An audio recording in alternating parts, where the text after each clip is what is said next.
The Watson Weekly podcast is sponsored by Miracle. Because traditional e-commerce is just code for not growing, it's time to do better than the status quo. Join 450 retailers who are scaling 6 times faster with AI, automation, and a platform built for what's next. Marketplace, dropship, and retail media at enterprise-grade scale.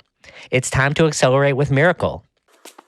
It's May 12th, 2025, and this is the Watson Weekly, your essential e-commerce digest. Today on our show, Shopify needs incentive alignment to win in enterprise. 3 notables from the BigCommerce earnings call. Instacart CEO departs for OpenAI. And Shopify reports solid earnings amid global uncertainty. And finally, the Investor Minute, which contains 5 items this week from the world of venture capital, acquisitions, and IPOs.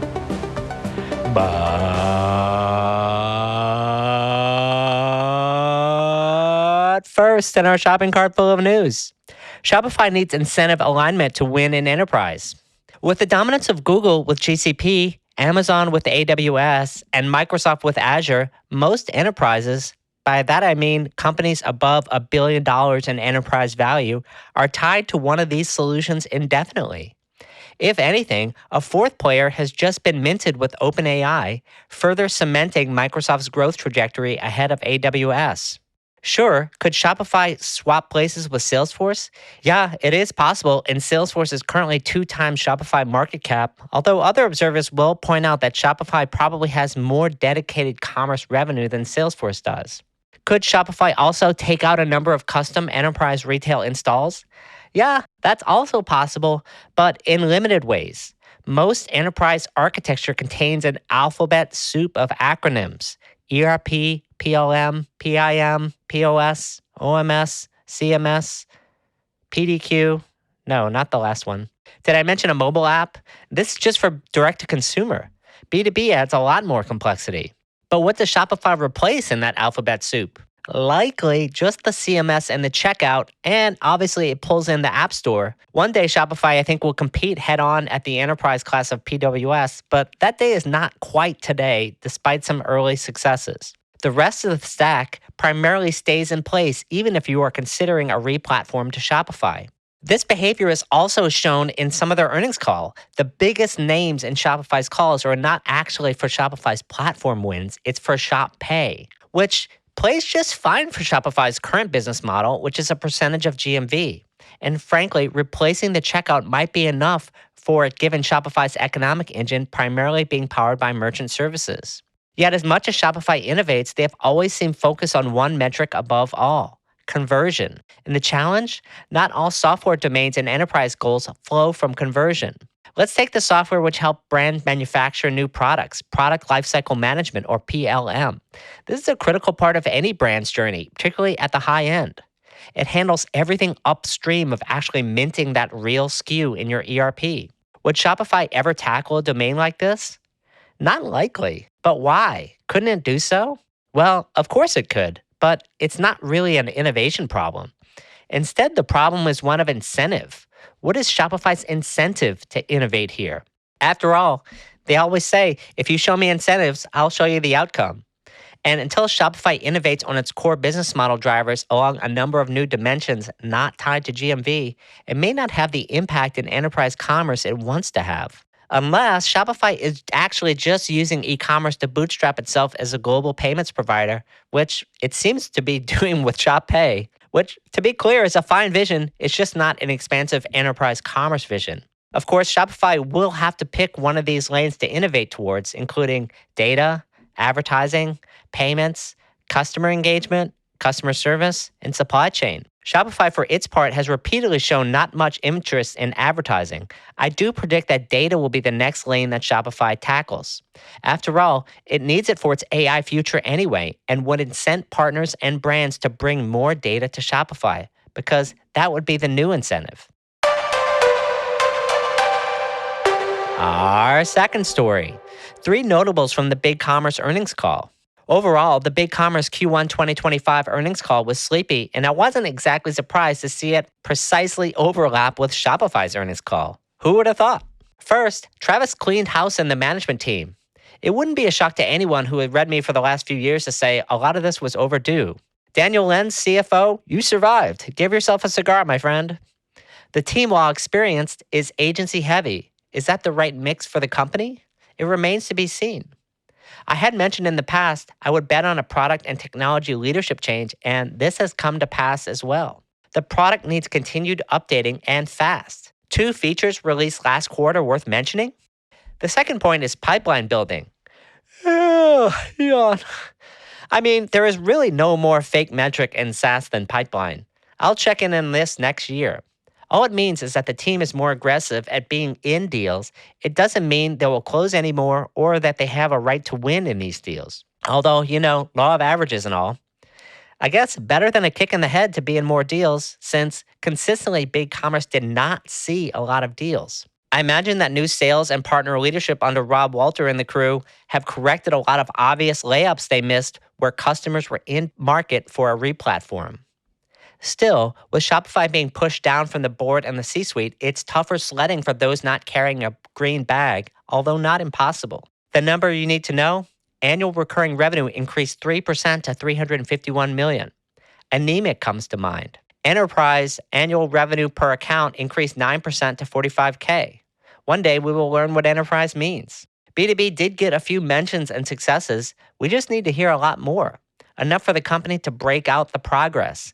No specific metrics does make one worry. I predict that there's another metric that could potentially be challenged at BigCommerce, and that is net revenue retention, or NRR.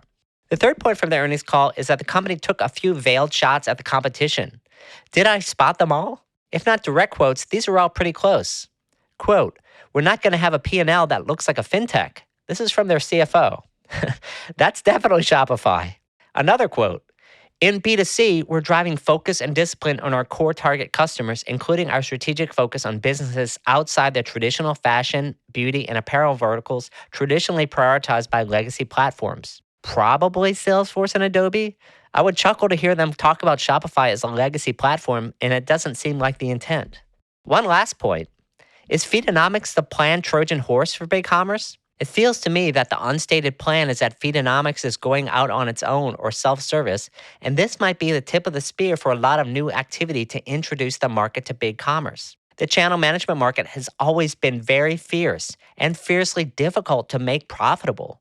And it's very hard for a full service, in other words, hamsters who fix your feet in the background, to become a true self-service company. So there's a lot to prove here too. Our third story, Instacart CEO departs for OpenAI. The news dropped last week that Instacart CEO and chairman of the board, Fidji Simo, was departing to another company she's on the board of. No, not Shopify, that other one, OpenAI. Fidji Simo will lead product, business, and applications, essentially everything tied to a customer's experience with OpenAI, but also how the AI is packaged and delivered to users. That's quite an expansive role. A few points right off the bat. Whenever I see a CEO leave for a lesser role with another company, you know they must view it as a career-making opportunity. While OpenAI has a lot of troubles and has already made a few big mistakes regarding things like corporate structure and has ongoing challenges with hallucinations and accuracy, they also have a chance to be a generational company if they play their cards right. I'll go out and say this. Fidji Simo earned this move. Instacart has performed well under her leadership the last few years. She has infused AI into Instacart and improved the application, user experience, and service significantly, in addition to expanding selection. Simo may also help with the public face of OpenAI, which could use an overhaul, meaning OpenAI has a Sam Altman problem. This could set up an eventual CEO transition if the company plays its cards right, which you think this wouldn't overhaul their image? I don't think this is likely to happen soon, but you never know. And the board is smart in my mind to bring in another proven public figure. As far as Instacart goes, she leaves it in a good place. One of the things that was notable about Simo's departure announcement is that they signaled a current executive will take over as CEO. There are really only two choices from my mind, the Chief Business Officer, Chris Rogers, and Chief Product Officer, Daniel Danker. Of the two, I would bet on Danker. This executive is most like Fidji Simo from my point of view, having spent time with her on Facebook, which directly overlapped with her time there, and Danker then moved on to head product at Uber Eats. Instacart to me seems like a very product oriented company, and so would likely pass the torch with the least amount of disruption, I'm guessing. Also, being headquartered in San Francisco, there is also a bias towards product and technology oriented leaders as a rule. Well, sometimes there are exceptions, and we'll see how it shakes out. And our last story, Shopify reports solid earnings amid global uncertainty. Shopify channeled the Ghostbusters themes, which we ain't afraid of no tariffs, in their earnings call. Growth double the average e-commerce, solid profitability, and a bullish outlook. A few points from Shopify's earnings that make sense to call out. 27% revenue growth year over year, marking 7 consecutive quarters with greater than 20% GMV growth, 20% MRR growth, which you don't want MRR growth actually going much below this, but better than 3% ARR growth from BigCommerce.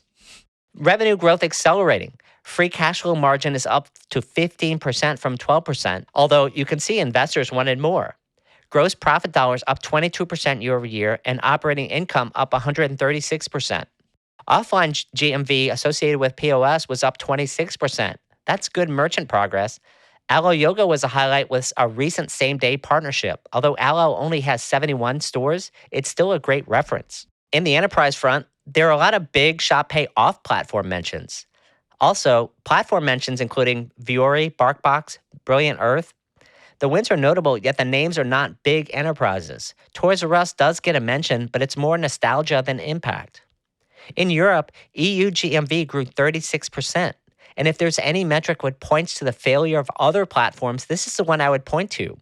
A US/Canadian-based company should not be able to answer such a complex market where many countries have well-defended competitors. Instead, it looks to me that the competition is the one not prepared for Shopify. Q1 Shop Pay GMV was up 57% year over year to $22 billion in GMV, penetration being the highest ever. That's a huge number. Shop app is growing from a smallish base, 94% year over year. Attention, PayPal and Amazon. You do not want to see this activity. Shop Pay off-platform was also a highlight.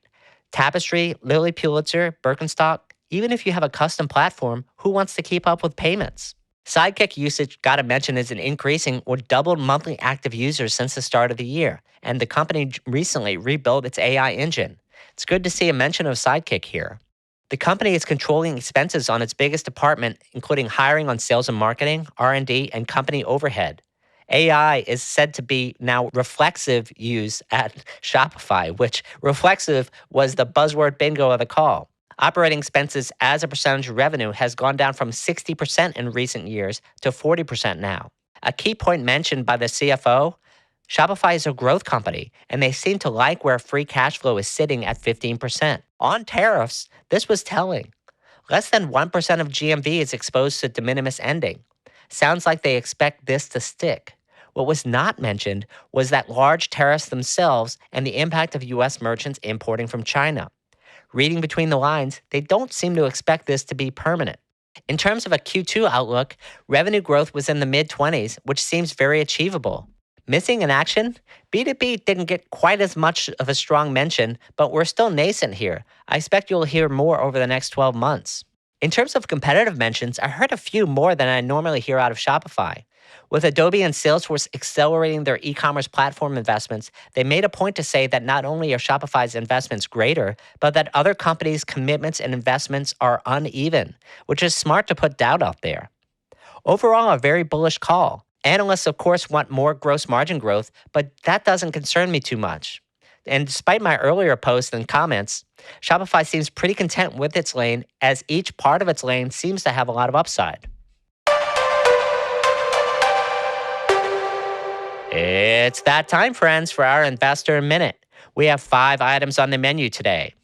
First, Lowe's to acquire Artisan Design Group for $1.3 billion.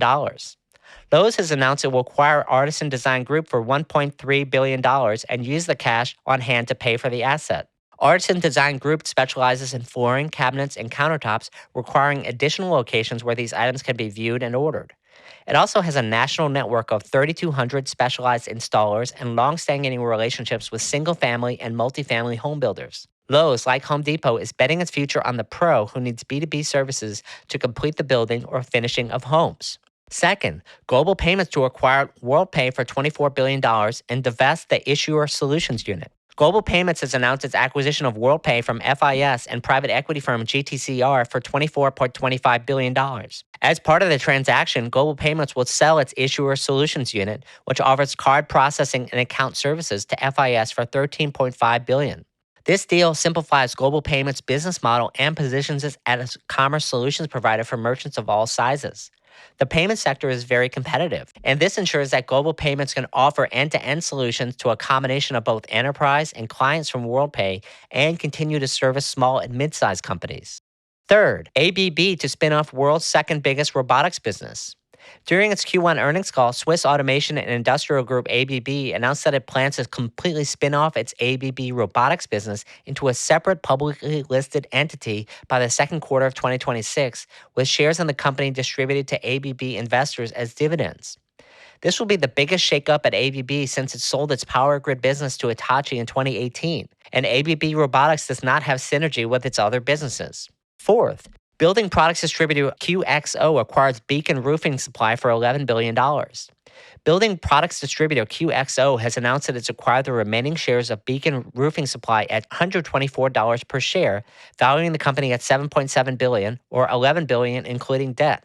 At the closure of the transaction, QXO will become the largest publicly traded distributor of roofing, waterproofing, and complementary building products. Is this the beginning of an arms race in the B2B building supply sector? And finally, data integration platform Fivetran buys Census. Data integration platform Fivetran has announced that it acquired Census, a reverse extract, transform, and load platform for an undisclosed amount. The strategic importance of this transaction should not get lost. This enables data to move into databases and then out of databases into sales and marketing tools. Fivetran, through this transaction, wants to own the entire journey from source to action. Once the transaction closes, the Census team will join the Fivetran team, and the Census brand will be folded into Fivetran.